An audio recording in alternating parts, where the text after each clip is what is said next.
I can still hear her voice like it happened yesterday. Not shaky, not angry, not even sad. Just flat. Certain. I love him. I'm not coming back. That was it. No build-up, no apology. Just a clean break like she was confirming an Uber ride. 9 years and she dropped it all in one breath. It was 6:47 in the evening. I was at the kitchen counter slicing up limes for her usual gin and tonic. I figured she'd be walking through the door any minute. That was supposed to be the plan. At least, that's what I thought. Dinner was on the stove, simple stuff, pasta and garlic bread. I'd even lit a couple of candles, dimmed the lights. Not for any special reason. I just missed her, wanted to make the night feel warm again. Then the phone rang. No caller ID, just private number. I picked up without thinking, expecting a robocall or a wrong number. But it was her. Her voice had this cold distance to it, like I was a stranger. I said her name once, just once. Then she hit me with those words, I love him. I'm not coming back. I didn't get a chance to say anything. The line just went dead. And the silence that followed wasn't calm. It buzzed in my ears like a power line ready to snap. My hand stayed locked around the phone.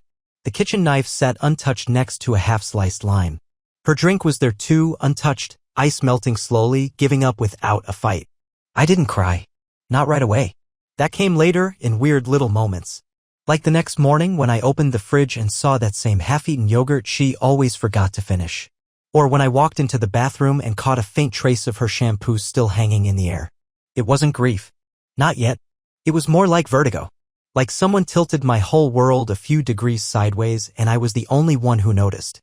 I sat on the edge of the bed, my bed now, and stared at a framed photo on the dresser. Cabo, 2018. We were smiling. Back when I thought we were solid. She had that sunburned, windswept look like she'd spent all day chasing waves and her smile still felt like it belonged to a woman who saw only me. That trip was magic. We barely left the resort, just lost in each other, letting the days blur into sunsets and cheap tequila. I asked her to marry me 2 months later. Back then, I thought that memory was something solid we could lean on when life got hard. Something sacred. Yeah? It just feels like a beautifully framed lie. I keep hearing how she said it. Like she'd practiced those words in her head 100 times, smoothing out the guilt until there was none left. It wasn't even the cheating that shattered me, not exactly. It was the certainty in her voice, like she'd already mourned our marriage and moved on long before the call. That's what did it. That cold clarity. She had emotionally pieced out months ago, hadn't she? I just couldn't bring myself to see it. I kept holding on, hoping. Because admitting the truth meant facing the fact that I was still in love with someone who had checked out while I was still setting the table. I remember the signs now. The late-night texts she'd quickly hide with a lazy flip of the screen. The sudden plans with friends whose names I never heard before. The way her voice turned flat when I asked if she was all right. The new lingerie that never showed up in our room. Still, I stayed. I adjusted. I told myself she was overwhelmed, that maybe she just needed breathing room. That we all hit rough patches. I never thought she was slowly staging her exit. After the call, I didn't move. The pasta boiled over. The garlic bread turned to charcoal. I just stood there, eyes locked on the front door, half expecting it to swing open and for her to step in, say it was all a mistake, say she panicked or got confused. But deep down I knew. She meant every word. And the worst part? I honestly think she assumed I'd wait. Like she could go lose herself in someone else's arms, chase that rush, and when it crashed, as it always does, I'd still be here. Loyal. Waiting. Ready to pick up the pieces. But she misread me. She took my silence for weakness, my patience for blind devotion, my loyalty for some unspoken vow to keep holding on even when she had already let go. That's when I knew I wasn't going to chase her. No pleading texts. No emotional speeches. No begging for something she'd already thrown away. I'd already given her too many chances to fight for us. She passed on every one. So no, I wouldn't fight for her. But I sure as hell wasn't going to leave anything for her to come back to. I was going to erase every trace. No keys. No toothbrush. No second chances. She wanted out? Fine. But I was going to make damn sure she couldn't circle back when her fantasy collapsed. She thought she ended us. She didn't realize I was about to wipe it clean. The first thing I tossed was her pillow. Don't ask me why that was the starting point. Maybe because it still held that faint lavender scent she loved. Maybe because I'd spent too many nights staring at that empty space, haunted by the quiet weight of her absence, wondering if she'd ever walk back through that door. She wouldn't. And I was done waiting. She wasn't coming back. She said it and I believed her. So I started with the bed, ripped off the sheets from her side, stuffed her pillow and blankets into one of those heavy-duty black trash bags. The bag tore a little as I knotted it and a single feather poked through like it was trying to escape. I just stood there holding it, not sure what to do next. Then it hit me, I wasn't mourning anymore. I was cleansing. Room by room, bit by bit, I started erasing her. It didn't feel like payback. It felt like survival. Like taking back territory one drawer at a time. I boxed up every shared photo, every souvenir from those wine weekends and lazy beach trips. All the little tokens that once meant everything. Each box was marked with a date. No names, no cute labels. Just timestamps for a story that no longer had a heartbeat. Some things I donated. Some went in the trash. A few pieces, ones that had once held real meaning, didn't deserve to linger. Our wedding invitation. A note she wrote me on our 3rd anniversary. That necklace I saved up for and gave her on our 5th. I burned them one night in the fireplace. No ceremony. No words. Just flame. I watched the paper curl into ash and waited to feel something. I didn't. The house had always leaned more toward her than me anyway. She was the one who picked out the throw pillows and obsessively color-coded the bookshelves like we were hosting strangers for a weekend stay. Her aesthetic was everywhere. So I started wiping it out. The bedroom came first. That muted pink she once called romantic? Gone. I rolled on a cold, sharp gray. Clean. Empty. A color with no memory of her. Next was the closet. Most of her stuff was still hanging there. I guess she left with a few suitcases, but she hadn't taken much. Designer heels, floaty summer dresses, that half-used perfume that twisted my stomach just from the smell of the cap. I didn't even pause. I grabbed it all, dumped everything into bags, and drove it to the local women's shelter the next morning. The woman at the drop-off smiled when she saw me walk in, but her face changed when she noticed how many bags I had. I told her she won't be needing these. She didn't ask questions. Just nodded and took them off my hands. After that, it turned into a routine. A mission. Every evening I took on a new section, bathroom drawers, coat closets, the little tray by the front door where she used to toss her sunglasses and keys. And with every item gone, the apartment grew quieter. Not just in sound, but in energy. Her presence was thinning out, and for the first time in weeks, I felt like I could breathe. It felt emptier. Cleaner. Better. First thing I did was open a new bank account. Closed the joint one we used to share. She hadn't touched a dime since she left, not a message, not a question about what was hers. So I transferred her portion to a separate account, shot her an email with the subject line, yours. I won't touch it. She didn't reply. I didn't expect her to. Deleted our Spotify. Changed the Netflix password. That wedding playlist we used to play when we actually liked each other? Gone. I scrubbed her from every contact list, blocked her number, even blocked the guy she ran to, though I never caught his full name. Didn't matter. She gave up the right to leave footprints. She made her decision. I love him. I'm not coming back. That was her goodbye. While cleaning out the closet, I found a shoebox labeled Memories. Inside were ticket stubs, scribbled notes, Polaroids from years we once called good. One photo froze me in place, us at her sister's wedding. She was laughing, and I had my arm wrapped around her waist like nothing in the world could shake us. We looked real. Unforced. Happy. I stared at it too long. Then flipped it over and wrote in pen, "This is the last time I truly knew her." And I tossed it in the fire. That weekend I rented a dumpster. Not a small one, a real construction-sized beast, the kind you use when you're tearing something down to the studs. I filled it with everything she touched. The rugs she picked from that overpriced shop downtown. The espresso machine I got her last Christmas that she never really used. That cringeworthy live, laugh, love sign she insisted on hanging in the hall even though I hated it from day one. All of it. Gone. By Sunday night, the place was stripped of her. Photos gone. Walls bare. Cabinets rearranged. I bought a new couch, replaced the bed, switched out the linens. Even the smell was different. I tossed her essential oils and replaced them with something sharp, clean, sterile. The place didn't just look different, it felt different. Like it finally belonged to someone who wasn't holding their breath for her return. This wasn't revenge. This was self-rescue. Because I knew her kind. The ones who say they're done, who say they've found someone else. But they never torch the bridge. They leave it smoldering, just enough warmth to find their way back if their new story collapses. People like her never really close the door. They leave it cracked. Just in case. But not this time. Not on my watch. People like her always assume they can circle back. That the safety net they cut through will still be there when the fall comes. But I wasn't going to be that net. I wasn't the man who waits around while someone else weighs his worth. So I kept moving. Quietly. Deliberately. I buried every last piece of her under silence. It was exactly 23 days after she walked out when her name lit up my phone.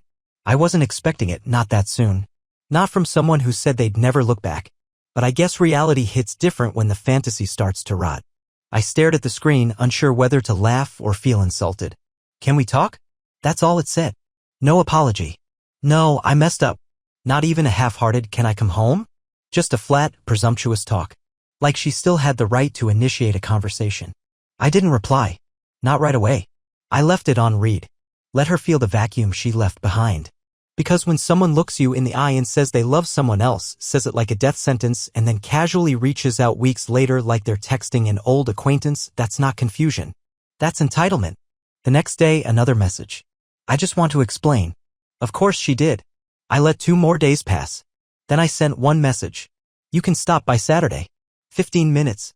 It was more than generous. But I wanted her to see what she left behind. And how little of it remained. She showed up right on time. Noon sharp. I watched from the window as she stepped out of her car in black jeans and a beige coat I didn't recognize. Her hair was sleek, straighter than usual, like she'd pressed herself into someone new on the drive over. I didn't open the door immediately. Let her knock. Twice. When I finally did, she blinked, caught off guard. Her eyes slid past me, scanning the apartment behind like maybe she was in the wrong place. Nothing looked familiar. The rug she picked out gone. The bookshelf she curated like it was a boutique display empty. The kitchen wall she painted by hand now a neutral gray. Even the air smelled different. No lavender. No vanilla candles. Just clean, scentless space. I stepped aside. She hesitated, then walked in slowly like she wasn't sure the floor would hold her weight.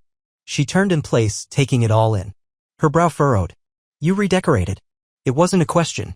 Just disbelief trying to disguise itself as casual observation. I made changes, I said. And I let the silence after that carry all the weight she refused to feel when she left. Her eyes stopped on the couch. Not our couch. Not that hulking navy blue thing she begged for, claimed it gave the room character, even though I hated every inch of it. This one was new. Streamlined. Gray. Neutral. Something that didn't remember her at all. The silence stretched longer than it should have. You didn't waste any time, she said finally. I looked at her, and for a moment I wanted to shoot something bitter right back. Something that would cut. But I didn't need to. The room had already said enough. She wandered through the space like she was trying to reclaim a version of herself, some leftover trace of who she used to be here. A photo. A drawer. Her toothbrush. Anything. But there was nothing. She paused at the hallway where we used to hang those vacation photos, her eyes landing on the blank wall. I didn't have to see her face to know what she felt. Her stomach was turning over itself. The realization was setting in. She turned to me, voice smaller. Is all my stuff gone? Yes. Did you put it in storage? No. Her lips parted like the answer knocked the wind out of her. That was the moment it hit. This wasn't a tantrum. This wasn't me lashing out, waiting for her to come crawling back. I had believed her when she said she wasn't coming home. I had taken her at her word and built a new life without her. She sat down on the edge of the couch like she needed to find her balance. For the first time in a long while, her eyes met mine without that smug detachment she'd worn like armor those last few months. I didn't think you'd move on this fast. I almost laughed at that. Move on? No, this wasn't moving on. This was the bare minimum. This was what self-respect looks like when it wakes up. I sat down across from her. Not too close. You told me you loved him. I thought I did, she said quietly. I don't know anymore. Of course she didn't. The storybook in her head had fallen apart. Maybe he wasn't as single as he claimed. Maybe he made promises that sounded good under dim lights but didn't hold up in daylight. Maybe she finally saw what love looked like when it didn't come with a safety net or a man still holding the door behind her.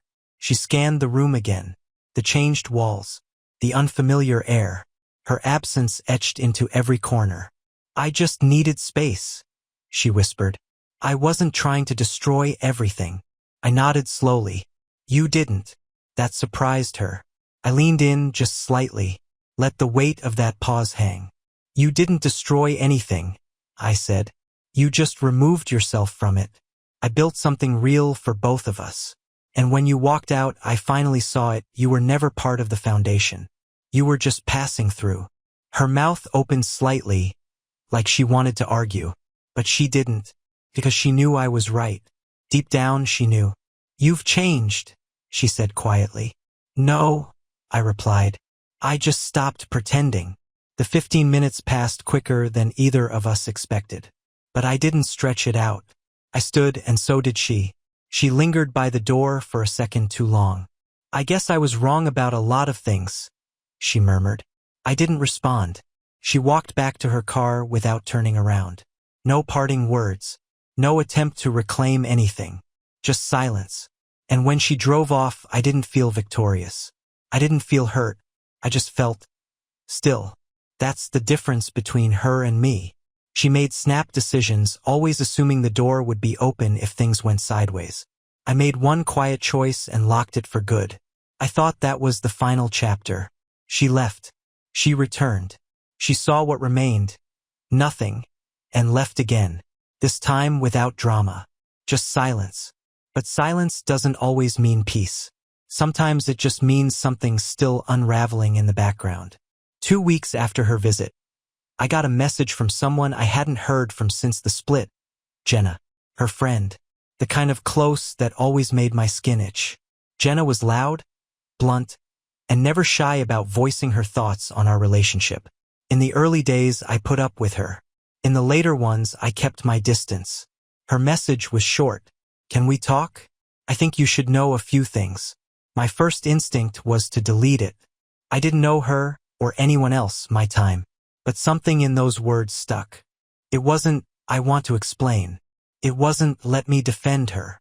It was, "You should know." That was different. So I agreed. Neutral ground, a downtown cafe. When I walked in, she was already there. Sunglasses perched on her head like armor. Coffee waiting on the table. She didn't smile.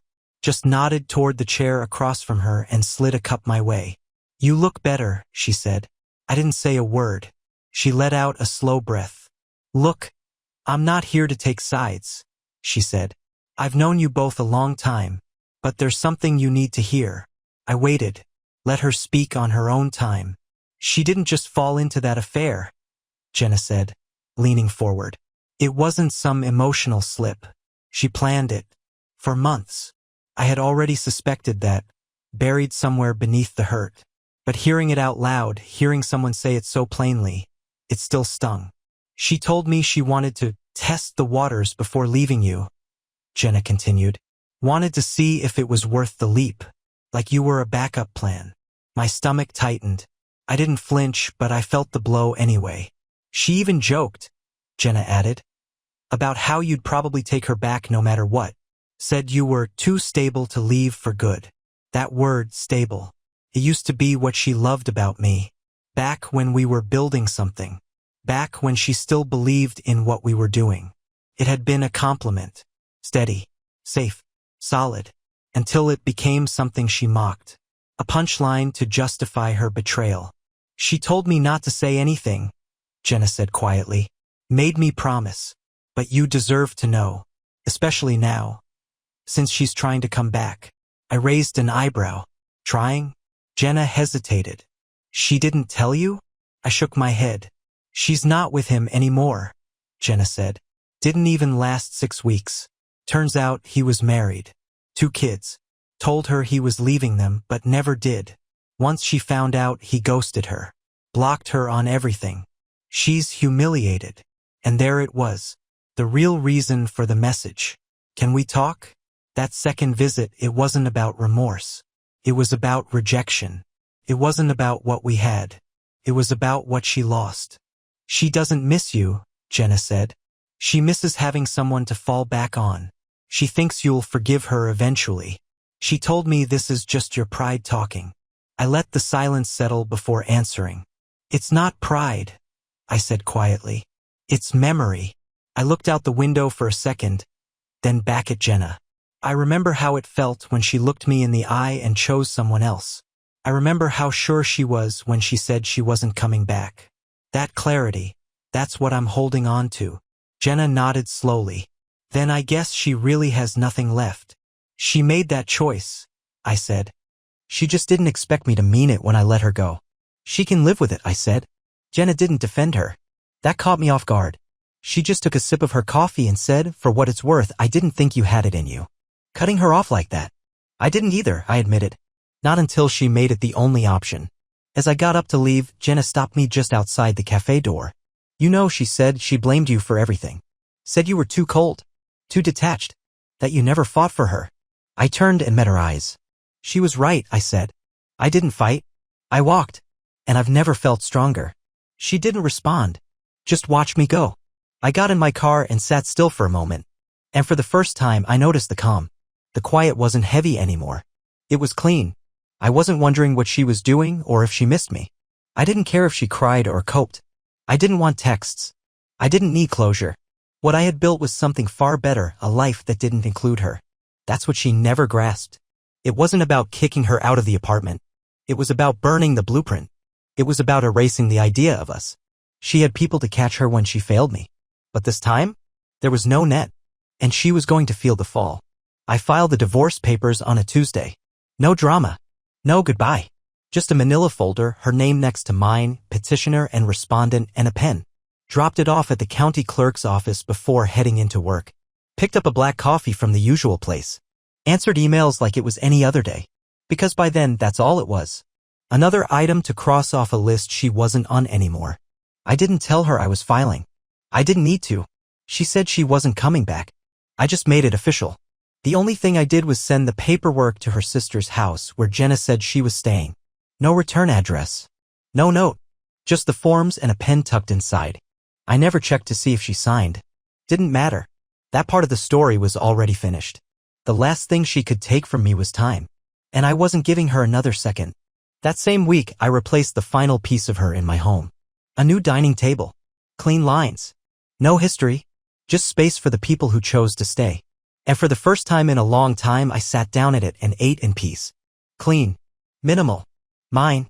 The kind of space I never could have had with her. She needed everything to be staged, curated for likes and comments, not for living. Aesthetics over comfort. Optics over peace. A few days later, I booked a trip. Somewhere quiet. A lakeside cabin. No one knew. I didn't tell a soul. Turned off my phone. Packed light. No photos, no keepsakes, just a notepad, a sweater, and a bottle of scotch I'd been saving for something meaningful. Apparently, this counted. The cabin wasn't much. 2 rooms, wood-paneled walls, a stubborn fireplace. But it was mine for the week. And for the first time in over 10 years, I could breathe without someone waiting for me to fix something, to be someone, to fill a gap. On the second night, I sat by the fire, glass in hand, and replayed the moment she left. "I love him. I'm not coming back." I let the words echo in my mind, like they were lines from a play I used to believe in. But now, they sounded like someone else's story, a version of me long gone. I thought about all the excuses she gave, how the love faded, how I was too steady, how she felt trapped by stability as if showing up every day, being consistent, being loyal was something shameful. But I wasn't angry anymore. That fire burned out the day I cleaned out her closet and erased her contact from my phone. What remained wasn't warm. But it was clear. It wasn't forgiveness. It was absence. And sometimes that's stronger than rage will ever be. I stayed 5 days. Hiked. Cooked. Read. Slept like a man who didn't owe the world an explanation. No walking on eggshells. No shifting moods. No manipulation. Just peace. When I returned, the apartment didn't feel empty. It felt right. No shadows. No echo of her laugh down the hall. No stray memory tucked into drawers or playlists or inbox folders. That first night back, I stood in the doorway and looked around. Not with nostalgia. With satisfaction. This wasn't the place she left. It was the one I rebuilt. She sent one message after the divorce was filed. "So, this is it?" I never replied. Didn't have to. She wasn't asking. She was fishing. Testing. Looking for a trace of the man who would have still been there, holding space for her return. But that man? She killed him the day she walked out and assumed the world would wait. This version of me? He doesn't wait. He walks forward. And if she ever tries to come looking again, she'll find nothing. No hooks to drag me back. No old keys. No forgotten shirt. No inch of this life where she still fits. She said she was never coming back. I just made sure she has nowhere left to return to.